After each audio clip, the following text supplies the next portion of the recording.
Geld leihen, ein Sehen oder ein Fluch. Ons finanzielle System hier in der westlichen Welt ist auf Geld leihen gegründet. Wieso würden wir nicht erst einmal kicken, was Gott allgemein über Leihen sagt, also borgen und leihen und Schuld machen? Nur dort, wo wir nur einzelne Beispiele kicken, wo Gott so eine Umstände hantiert, wo Menschen in Not wären, und entdecken, wo er finanziell oder geistlich versorgt. 5. Mose 28, Vers 1-14, gibt uns die Liste von den Segnungen, was Gott für die Israeliten reit hat, wann die Anfallen in Gehorsam sein würden. Dort ewige Port vom Kapitel, Vers 15-68, enthält Warnungen und Beschreibungen von Gott seinen Euer, was über ihn kommen wird, wann sie seine Gebote und wo ihn abhalbt, nicht befallen worden. Diese Liste ist sehr einzelheitlich und ist für uns auch deutlich als eine sehr neue Warnung.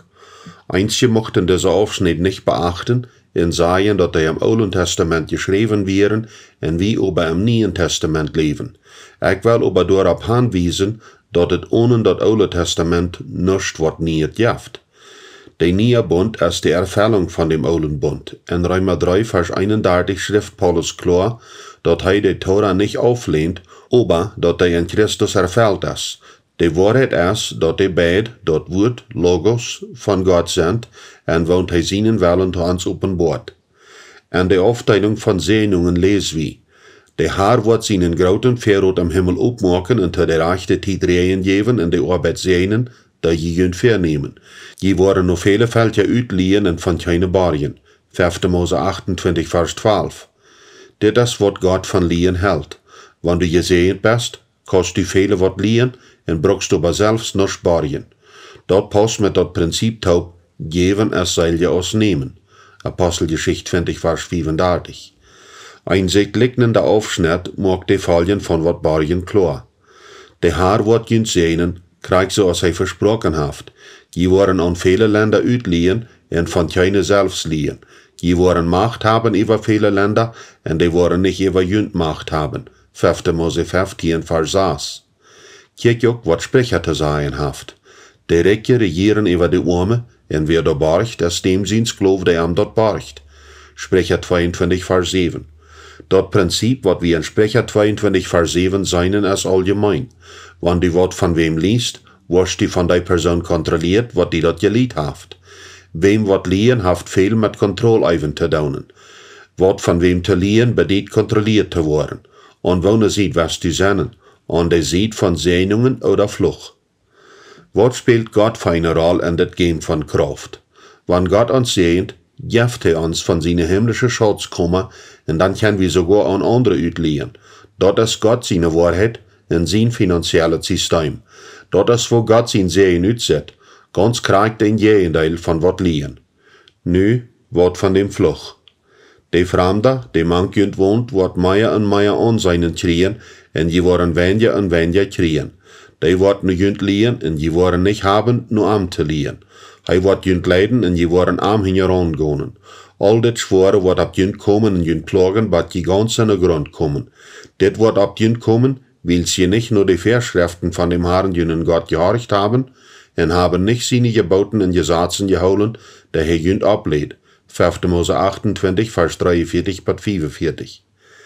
Denk an das hebräische Denken, von wat wir in das 4. Kapitel reden.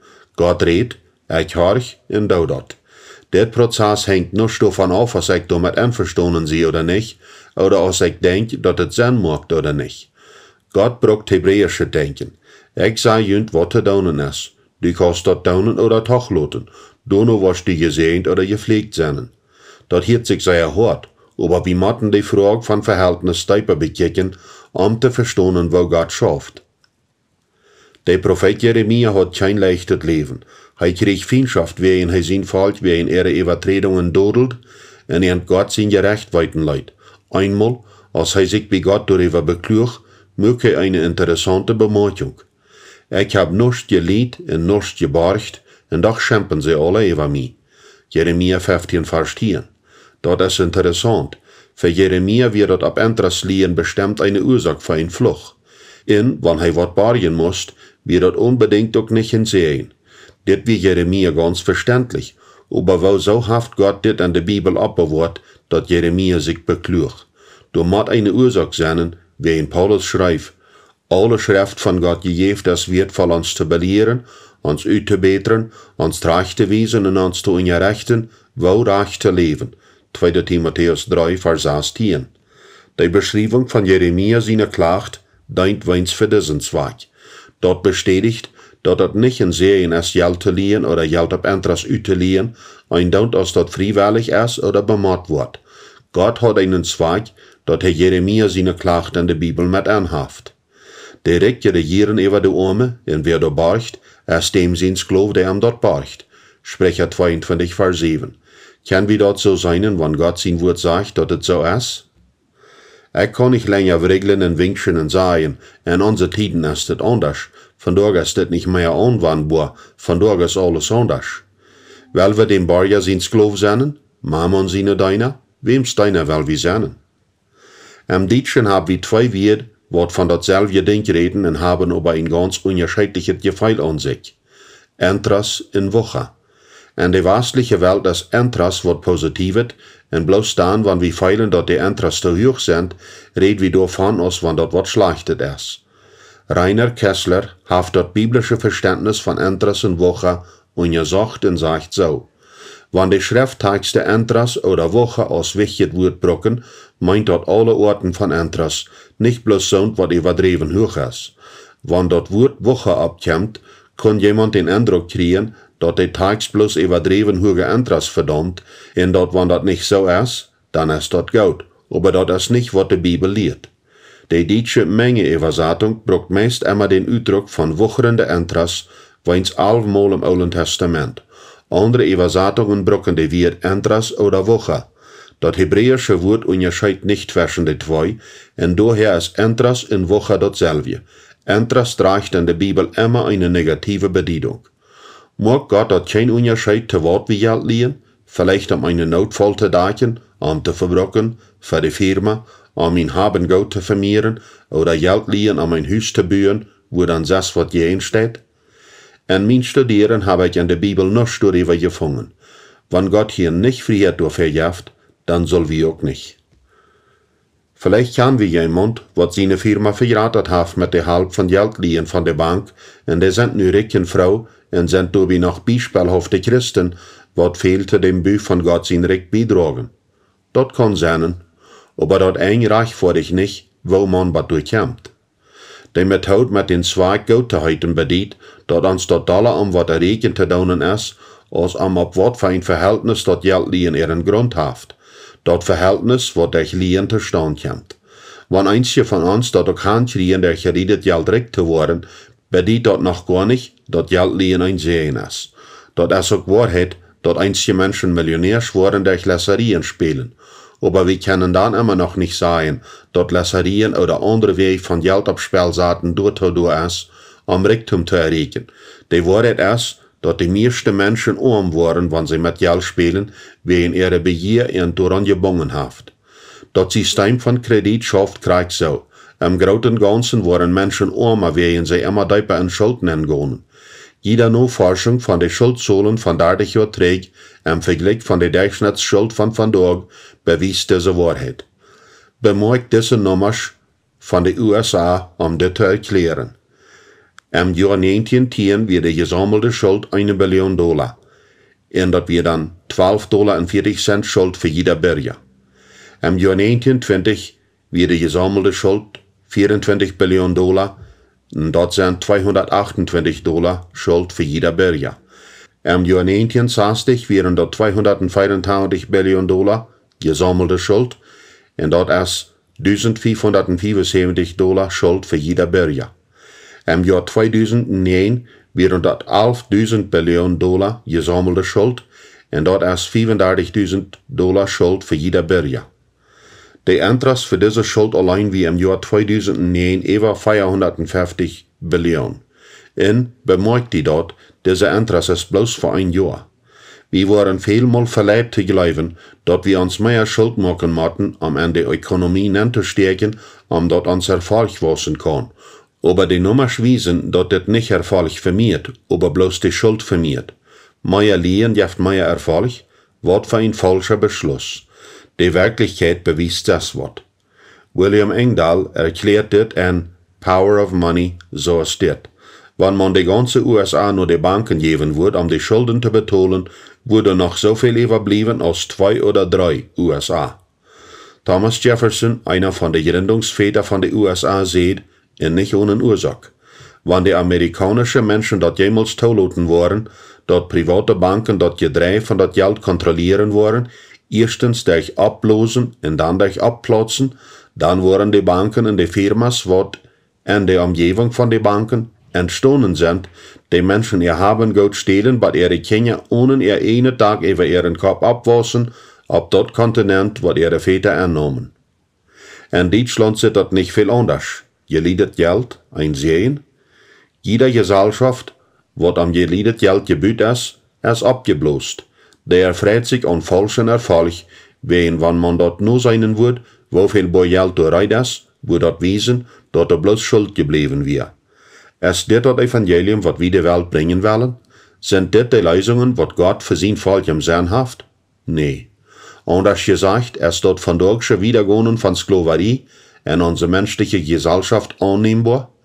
Dort Menschenleben ist von dort viel mehr wert als 2000 Jahre zurück, aber die Begier lädt immer noch viel Menschen in Sklaverei nehmen.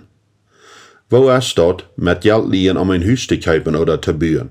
Ist dort gekaufte oder dort Gebiet nicht ein wahrer Wert, was je in dort Geliede steht? Wenn das so wäre, wieso würden wir nicht kurz am Anfang was Land verkaufen, um Geld zu haben, um das was zu kaufen oder zu bauen? Wieso lieben wir Geld ab dort? Wieso sagt wir dort zu gehen? Wieso verkaufen wir dort nicht, um unsere Firma mit dort Geld zu verraten? Wen wir beides haben wollen, wir wollen nicht loslassen. Was sagt die Bibel über das, ob Spielsaten der Master von geliedet Geld? Ist dort jeden Saten jeden geliedet Geld ein praktischer Weg von Leben? Mit dort Himmelreich ist das so, als mit ein Schatz, der auf die Stab vergroft ist, den ein Mann funk und dann versturk, und an seine Freude ging, und alles verkauft, was hat, und dort steckt Land kauft. Matthäus 13, Vers 44. Gott hat immer die beste Ideen. Wenn wat jeden Saten jeden geliedet Geld eine gute Idee wäre, würde man erwarten, dass die Person in dit Gleichnis sich Geld liehen würde, um dit Stück Land zu kaufen, und dann würde den Schatz genommen, und das Stück Land war verkauft haben. Aber in der Bibel wird das noch allem nur nicht eine Möglichkeit, wat jeden geliedet Geld zu saten.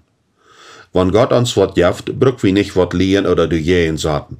Wir motten nicht wat ab Spiel saten, wat uns vorher gegeben hat, wat wir nötig haben und brücken. Gott gibt. Punkt. Die Sündenvergebung ist auch nicht geliebt, Interessant ist dort, wenn dort was Sündenvergebung kommt, nehmen wir Gott sein Wort dafür in was geschrieben ist, aber wir haben unsere eigene Ideen, wenn dort was Finanzen hantieren kommt. Die Bibel hat keine Beispiele oder Gleichnisse, was uns Anleitung geben zu glauben, dass Gott mang seine Bereitschaft so was hat, als jeden gesagt. Wenn du Geld geliebt hast, sagst du einen tätlichen Gegenstand zu gehen, und die Bibel hat etliche zu sein über eine Verbergung. Mein Kind, wenn du dir für einen anderen seine Schuld verbergt hast, und am Dorab deine Hand gegeben hast, und wenn du dir durch deine eine wird falsch gerannt hast, und best durch deine eine wird falsch genommen, dann do det, mein Kind, und mag die frei, willst du best die Nächsten an die Hände fallen, go in beide verarm en prache am die loszulaten. Lot deine Augen nicht schlopen en deine Augenlider nicht schleuprig worden. Sprecher saß, verscheint bot Feuer. Wer für einen Fremden birgt, wird Schoden haben, aber wer sich heuten dät für einen anderen zu birgen, ist sicher. Sprecher 11, Vers 15. Bloß ein Mann, der nicht weit Worte eine Sache hielt, wird einen anderen die Hand geben und versprechen, seine Schuld zu betonen.